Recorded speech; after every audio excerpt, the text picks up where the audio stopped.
ಇವತ್ತಿನ ಈ ವಿಡಿಯೋದಲ್ಲಿ 1 ಕಪ್ ಅಕ್ಕಿ ಹಿಟ್ಟನ್ನು ಉಪಯೋಗಿಸಿ ಅದ್ಭುತವಾದ ಸಿಹಿಯನ್ನು ದಿಢೀರಾಗಿ ನಿಮಿಷದಲ್ಲಿ ಮಾಡುವಂತಹ ವಿಧಾನವನ್ನು ತೋರಿಸ್ತಾ ಇದ್ದೀನಿ. ಮೃದುವಾದ ಬಾಯಲ್ಲಿ ಕರುವಂತಹ ಈ ಸಿಹಿ ಬಹಳ ಕಡಿಮೆ ಸಾಮಗ್ರಿಗಳನ್ನು ಉಪಯೋಗಿಸಿಕೊಂಡು ಬಹಳ ಸಿಂಪಲ್ ಆಗಿ ಇದನ್ನು ಮಾಡ್ಕೊಳ್ಬೋದು. ಹಾಗಾದರೆ ಬನ್ನಿ ಇದನ್ನು ಹೇಗೆ ಮಾಡ್ಕೊಳ್ಳೋದು, ಹಾಗೆ ಏನೆಲ್ಲ ಸಾಮಗ್ರಿಗಳು ಇದಕ್ಕೆ ಬೇಕಾಗುತ್ತೆ ಅಂತ ನೋಡ್ಕೊಂಡು ಬರೋಣ. ಹಲೋ ಫ್ರೆಂಡ್ಸ್, ನಮಸ್ತೆ. ಶ್ರೀ ಮ್ಯಾಜಿಕ್ ಕಿಚನ್ಗೆ ಸುಸ್ವಾಗತ. ಮೊದಲಿಗೆ ನಾನೊಂದು ಮಿಕ್ಸಿ ಜಾರ್ಗೆ ಸುಮಾರು ಅರ್ಧ ಕಪ್ ಆಗೋಷ್ಟು ಸಕ್ಕರೆಯನ್ನು ಹಾಕ್ಕೊಳ್ತಾ ಇದ್ದೀನಿ. ಸ್ವೀಟ್ ಸ್ವಲ್ಪ ಜಾಸ್ತಿ ತಿನ್ನೋರಾದರೆ 3/4 ಕಪ್ ತನಕನೂ ಸಕ್ಕರೆನ ಸೇರಿಸ್ಕೊಳ್ಬೋದು. ಹಾಗೆ ಫ್ಲೇವರ್ಗೆ 2 ಏಲಕ್ಕಿನ ಇದಕ್ಕೆ ಹಾಕ್ಕೊಳ್ತಾ ಇದ್ದೀನಿ. ಜೊತೆಗೆ ಒಂದು 10 ರಿಂದ 12 ಬಾದಾಮಿಯನ್ನು ಹಾಕ್ಕೊಂಡಿದ್ದೀನಿ. ಹಾಗೆ 10 ರಿಂದ 12 ಗೋಡಂಬಿನ ಕೂಡ ಇದಕ್ಕೆ ಸೇರಿಸ್ಕೊಳ್ತಾ ಇದ್ದೀನಿ. ಇದನ್ನು ಚೆನ್ನಾಗಿ ಪೌಡ್ರ್ ಮಾಡ್ಕೊಳ್ತಾ ಇದ್ದೀನಿ. ಸ್ವಲ್ಪ ತರ್ತರಿ ಇರುತ್ತೆ, ಡ್ರೈ ಫ್ರೂಟ್ಸನ್ನೆಲ್ಲ ಹಾಕಿರೋದ್ರಿಂದ ಪರವಾಗಿಲ್ಲ. ತುಂಬ ನಯವಾಗಿ ಮಾಡ್ಕೊಳ್ಬೇಕಾಗೇನಿಲ್ಲ. ಈ ಸಕ್ಕರೆ ಪೌಡ್ರನ್ನ ಸೈಡಲ್ಲಿ ಇಟ್ಕೊಂಡಿರ್ತೀನಿ. ಹಾಗೆ ಒಂದು ದಪ್ಪ ತಳದ ಪಾತ್ರೆಗೆ 2 ಕಪ್ ಆಗೋಷ್ಟು ಹಾಲನ್ನು ಹಾಕ್ಕೊಳ್ತಾ ಇದ್ದೀನಿ. ಹಾಲನ್ನು ಬಿಸಿ ಮಾಡ್ಕೊಳ್ತಾ ಇದ್ದೀನಿ. ಗ್ಯಾಸ್ ಫ್ಲೇಮನ್ನು ನಾನು ಮೀಡಿಯಮ್ ಫ್ಲೇಮಲ್ಲಿ ಇಟ್ಕೊಂಡು ಹಾಲನ್ನು ಚೆನ್ನಾಗಿ ಬಿಸಿ ಮಾಡ್ಕೊಳ್ತಾ ಇದ್ದೀನಿ. ಎಲ್ಲ ಮೆಷರ್ಮೆಂಟನ್ನು ನಾನು ಸೇಮ್ ಕಪ್ಪಲ್ಲೇ ಮಾಡ್ಕೊಂಡಿರೋದು. ಒಂದು ಕಡೆ ಹಾಲನ್ನು ಬಿಸಿ ಮಾಡ್ಕೊಳ್ತಾ ಇರ್ತೀನಿ. ಹಾಗೆ ಇನ್ನೊಂದು ಕಡೆ ಒಂದು ದಪ್ಪ ತಳದ ಪಾತ್ರೆಗೆ 1 ಕಪ್ ಆಗೋಷ್ಟು ಅಕ್ಕಿ ಹಿಟ್ಟನ್ನು ಹಾಕ್ಕೊಂಡು ಅಕ್ಕಿ ಹಿಟ್ಟನ್ನು ಕೂಡ ಚೆನ್ನಾಗಿ ಹುರ್ಕೊಳ್ತಾ ಇದ್ದೀನಿ. ಅಕ್ಕಿ ಹಿಟ್ಟನ್ನು ಚೆನ್ನಾಗಿ ಹುರ್ಕೊಳ್ಬೇಕಾಗತ್ತೆ. ಇದರಲ್ಲಿರುವಂಥ ಹಸಿ ವಾಸನೆ ಎಲ್ಲ ಹೋಗ್ಬಿಟ್ಟು ಒಳ್ಳೆ ಘಮ ಬರಲಿಕ್ಕೆ ಸ್ಟಾರ್ಟ್ ಆಗಬೇಕು. ಹಾಗೆ ಲೈಟಾಗಿ ಕಲರ್ ಚೇಂಜ್ ಆಗಬೇಕು, ಅಲ್ಲಿ ತನಕ ಇದನ್ನು ಚೆನ್ನಾಗಿ ಹುರ್ಕೊಳ್ಳಿ. ಹಾಗೆ ಇದಕ್ಕೆ 1 ಟೇಬಲ್ ಸ್ಪೂನ್ ಆಗೋಷ್ಟು ತುಪ್ಪವನ್ನು ಹಾಕ್ಕೊಳ್ತಾ ಇದ್ದೀನಿ. ತುಪ್ಪವನ್ನು ಹಾಕಿಬಿಟ್ಟು ಇದನ್ನು ಚೆನ್ನಾಗಿ ಮಿಕ್ಸ್ ಮಾಡ್ಕೊಳ್ಬೇಕಾಗತ್ತೆ ಒಂದು ಸಲ. ಈ ಸ್ವೀಟ್ ಮಾಡೋದಕ್ಕೆ ಈ ಅಕ್ಕಿ ಹಿಟ್ಟನ್ನು ಹುರ್ಕೊಳ್ಳೋದಕ್ಕೆ ತುಂಬ ಟೈಮ್ ತೊಗೊಳ್ಳೋದು. ಬೇರೆ ಎಲ್ಲ ಪ್ರೊಸೀಜರ್ ಬೇಗ ಆಗಿಬಿಡುತ್ತೆ. ಅಕ್ಕಿ ಹಿಟ್ಟನ್ನು ಸುಮಾರು 3 ರಿಂದ 4 ನಿಮಿಷ ತನಕ ಚೆನ್ನಾಗಿ ಹುರ್ಕೊಂಡ್ರೆ ತುಂಬ ಚೆನ್ನಾಗಿ ಬರುತ್ತೆ ಸ್ವೀಟು. ನೋಡಿ, ತುಪ್ಪ ಕೂಡ ಚೆನ್ನಾಗಿ ಮಿಕ್ಸ್ ಆಗಿದೆ, ಒಳ್ಳೆ ಘಮ ಬರಲಿಕ್ಕೆ ಸ್ಟಾರ್ಟ್ ಆಗಿದೆ. ಹಾಗೆ ಲೈಟಾಗಿ ಕಲರ್ ಚೇಂಜ್ ಆಗ್ತಾ ಬಂದಿದೆ. ಈ ಹಂತದಲ್ಲಿ ಇದಕ್ಕೀಗ ನಾನು ಸುಮಾರು 1/4 ಕಪ್ ಆಗೋಷ್ಟು ಕೊಕೊನಟ್ ಪೌಡ್ರನ್ನ ಹಾಕ್ಕೊಳ್ತಾ ಇದ್ದೀನಿ. ತೆಂಗಿನಕಾಯಿ ಪೌಡ್ರನ್ನ ಸೇರಿಸ್ಕೊಂಡಿರೋದು ನಾನು. ಕೊಕೊನಟ್ ಪೌಡ್ರ್ ಇಲ್ಲ ಅಂದರೆ ಕೊಬ್ಬರಿ ಪೌಡ್ರನ್ನು ಕೂಡ ಹಾಕ್ಕೊಳ್ಬೋದು, ಒಣ ಕೊಬ್ಬರಿ ಪೌಡ್ರನ್ನು. ಇದಕ್ಕೀಗ ನಾನು 2 ಟೇಬಲ್ ಸ್ಪೂನ್ ಆಗೋಷ್ಟು ಹಾಲಿನ ಪುಡಿಯನ್ನು ಕೂಡ ಹಾಕ್ಕೊಳ್ತಾ ಇದ್ದೀನಿ. ಹಾಲಿನ ಪುಡಿ ಹಾಗೆ ತೆಂಗಿನಕಾಯಿ ಪೌಡ್ರನ್ನೆಲ್ಲ ಹಾಕ್ಕೊಳ್ಳೋದ್ರಿಂದ ಸ್ವೀಟ್ನ ರುಚಿ ತುಂಬ ಚೆನ್ನಾಗಿ ಬರುತ್ತೆ. ಹಾಗಾಗಿ ಇದನ್ನೆಲ್ಲ ಸೇರಿಸ್ಕೊಳ್ತಾ ಇರೋದು.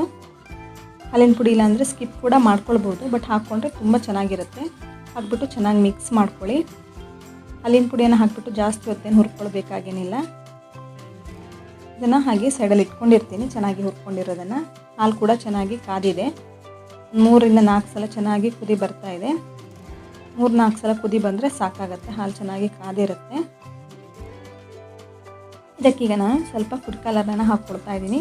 ಫುಡ್ ಕಲರ್ ಹಾಕ್ಕೊಳ್ಳೋದಕ್ಕೆ ಇಷ್ಟ ಇಲ್ಲ ಅಂದರೆ ಸ್ಕಿಪ್ ಕೂಡ ಮಾಡ್ಕೊಳ್ಬೋದು, ಅಥವಾ ಅರಿಶಿನ ಪುಡಿಯನ್ನು ಕೂಡ ಹಾಕ್ಕೊಳ್ಬೋದು. ಅರಿಶಿನ ಪುಡಿಯನ್ನು ಹಾಕಿಬಿಟ್ಟು ಚೆನ್ನಾಗಿ ಕುದಿಸ್ಕೊಂಡ್ರೆ ಅದರ ಸ್ಮೆಲ್ ಬರಲ್ಲ. ಹಾಕಿಲ್ಲ ಅಂದರೂ ಪರವಾಗಿಲ್ಲ, ಹಾಕ್ಕೊಂಡ್ರೆ ಚೆನ್ನಾಗಿ ಕಲರ್ ಬರುತ್ತೆ. ಹಾಗಾಗಿ ನಾನು ಹಾಕ್ಕೊಂಡಿರೋದು.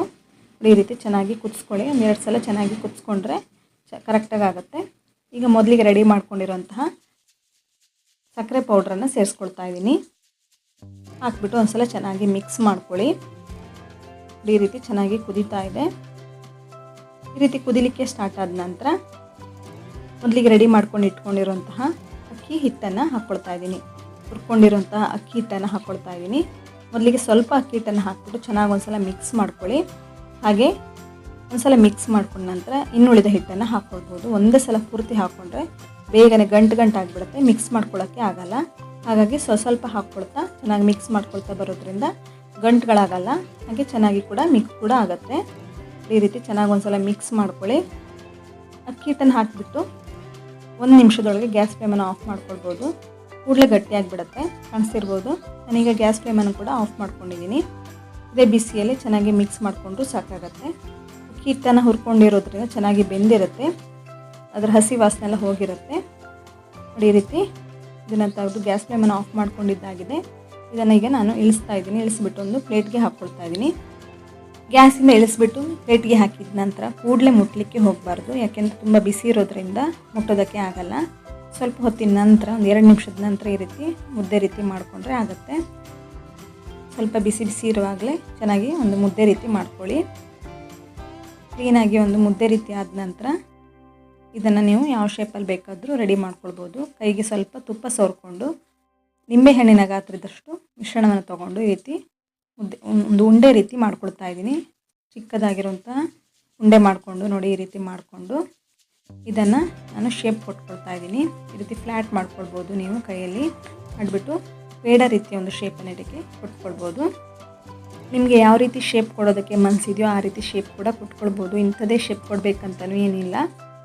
ಬರ್ಫಿ ರೀತಿಯೂ ರೆಡಿ ಮಾಡ್ಕೊಳ್ಬೋದು ಅಥವಾ ಉಂಡೆ ರೀತಿಯೂ ರೆಡಿ ಮಾಡಿಕೊಂಡು ಸರ್ವ್ ಮಾಡ್ಬೋದು. ನಾನು ಈ ರೀತಿ ಪೇಡ ರೀತಿ ರೆಡಿ ಮಾಡ್ಕೊಳ್ತಾ ಇದ್ದೀನಿ. ಟೂತ್ ಪಿಕ್ನ ಸಹಾಯದಿಂದ ಈ ರೀತಿ ಡಿಸೈನ್ ಮಾಡ್ಕೊಳ್ತಾ ಇದ್ದೀನಿ. ತುಂಬ ಚೆನ್ನಾಗಿ ಕಾಣಿಸುತ್ತೆ, ಹಾಗಾಗಿ ಈ ರೀತಿ ರೆಡಿ ಮಾಡ್ಕೊಳ್ತಾ ಇದ್ದೀನಿ. ಇನ್ನೊಂದು ಮಾಡಿ ತೋರಿಸ್ತಾ ಇದ್ದೀನಿ, ಕಾಣಿಸ್ತಿರ್ಬೋದು. ಈ ರೀತಿ ಒಂದು ನಯವಾದ ಉಂಡೆ ರೆಡಿ ಮಾಡಿಕೊಂಡು ನೋಡಿ, ಕೈಯಲ್ಲಿ ಈ ರೀತಿ ಪ್ರೆಸ್ ಮಾಡಿಕೊಂಡು ಈ ರೀತಿ ಮಾಡಿಕೊಂಡ್ರೆ ಕರೆಕ್ಟಾಗಿ ಒಂದು ಪೇಡ ರೀತಿ ಇದು ರೆಡಿ ಆಗುತ್ತೆ. ತುಂಬ ಸಿಂಪಲ್ಲಾಗಿ ಕೆಲವೇ ನಿಮಿಷದಲ್ಲಿ ಇದನ್ನು ರೆಡಿ ಮಾಡ್ಕೊಳ್ಬೋದು. ಹಾಲಿನಿಂದ ಮಾಡಿದಂತಹ ಪೇಡದಷ್ಟೇ ರುಚಿಯಾಗಿರುತ್ತೆ ಹಿಟ್ಟಿನಿಂದ ಮಾಡಿದಂತಹ ಈ ಸ್ವೀಟು. ಒಂದ್ಸಲ ಇದನ್ನು ಟ್ರೈ ಮಾಡಿಬಿಟ್ಟು ನೋಡಿ ಹೇಗಿದೆ ಅಂತ ನನಗೆ ಕಮೆಂಟ್ ಮಾಡಿಬಿಟ್ಟು ಹೇಳಿ. ನೋಡಿ, ಈ ರೀತಿ ತುಂಬ ಚೆನ್ನಾಗಿ ರೆಡಿಯಾಗಿದೆ. ಎಲ್ಲವನ್ನು ಇದೇ ರೀತಿ ಮಾಡಿ ಇಟ್ಕೊಂಡಿದ್ದೀನಿ ನಾನು. ನಂತರ ಇದನ್ನು ಸರ್ವ್ ಮಾಡ್ತಾ ಇದ್ದೀನಿ. ತುಂಬ ಸಿಂಪಲ್ಲಾಗಿ ಕೆಲವೇ ನಿಮಿಷದಲ್ಲಿ ಇದನ್ನು ರೆಡಿ ಮಾಡ್ಕೊಳ್ಬೋದು. ಬಾಯಲ್ಲಿಟ್ಟರೆ ಕರಗೋಗಿಬಿಡುತ್ತೆ, ಅಷ್ಟು ರುಚಿಯಾಗಿರುತ್ತೆ. ಹಾಲಿನಿಂದ ಮಾಡಿದಂತಹ ಪೇಡದಷ್ಟೇ ರುಚಿಯಾಗಿ ಮೃದುವಾಗಿ ಬಂದಿದೆ. ನೋಡೋದಕ್ಕೂ ಹಾಗೆ ತುಂಬ ಚೆನ್ನಾಗಿ ಕಾಣಿಸುತ್ತೆ. ಒಂದ್ಸಲ ಇದನ್ನು ಟ್ರೈ ಮಾಡಿ ನೋಡಿ ಫ್ರೆಂಡ್ಸ್. ನೀವಿನ್ನು ಶ್ರೀ ಮ್ಯಾಜಿಕ್ ಕಿಚನನ್ನು ಸಬ್ಸ್ಕ್ರೈಬ್ ಆಗಿಲ್ಲ ಅಂದರೆ ಸಬ್ಸ್ಕ್ರೈಬ್ ಮಾಡ್ಕೊಳ್ಳಿ. ಹಾಗೆ ಪಕ್ಕದಲ್ಲಿರುವಂತಹ ಬೆಲ್ ಐಕನನ್ನು ಪ್ರೆಸ್ ಮಾಡ್ಕೊಳ್ಳಿ. ಹಾಗೆ ಲೈಕ್ ಮಾಡಿ, ಶೇರ್ ಮಾಡಿ, ಕಮೆಂಟ್ ಮಾಡೋದಕ್ಕೆ ಮರಿಬೇಡಿ. ಧನ್ಯವಾದಗಳು.